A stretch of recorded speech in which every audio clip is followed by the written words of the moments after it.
Hey, what's up, everybody? I pray all is well. I'm getting a little wild, so I got some gray in my hair, in my chin. Oh my goodness. Anyway, today was a crazy day. Um, can't really explain too much of what went down. However, I will tell you this: there was a guy who overdosed, and he overdosed, and I had to perform CPR on the guy, and do it till the EMT comes. But, I'm not here trying to sit here and say I saved the guy's life. He was in the Lord's hands at that point in time. And it was a moment where I kept on yelling his name, for like that last little bit to hold on, and I should have just started praying right then and there, but I didn't do that.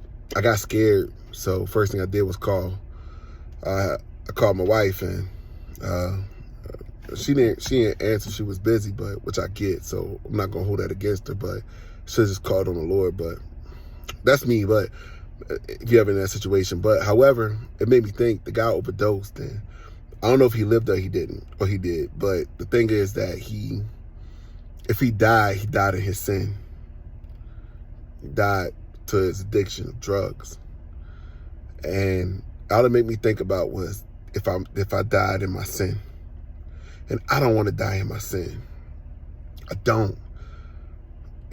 Like imagine dying while lusting after another woman, whether it's through watching whatever TV it is, or movie, or, the bad stuff online. I just think about that stuff, because that was a struggle for me. Or dying in my sin of like a bad heart. I had ill will to somebody. Or I died in my sin. The sin could be iniquity, or the whatever iniquity was it, just being a habitual liar and then confess or repent.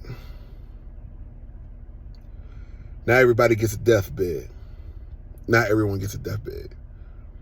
The opportunity is now to get right with the Lord, because you never know your time. You just never know your time.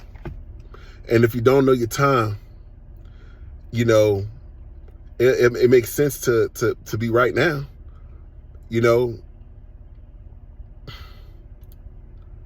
sad, man. It was very sad.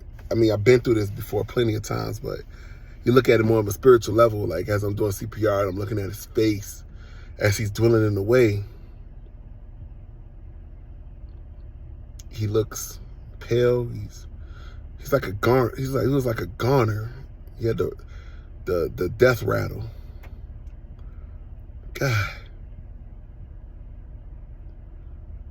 And then the crazy thing is, one of the EMTs, I asked, hey man, he's gonna be okay. And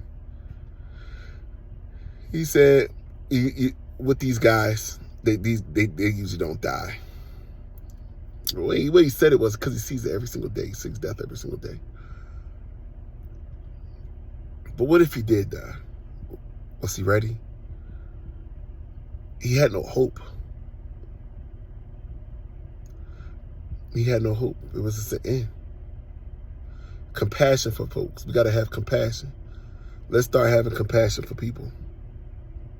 It's crazy out here. Today, I encourage you today to give your life to Jesus, because you never know when your last day is going to be. And when it's your last day, be ready.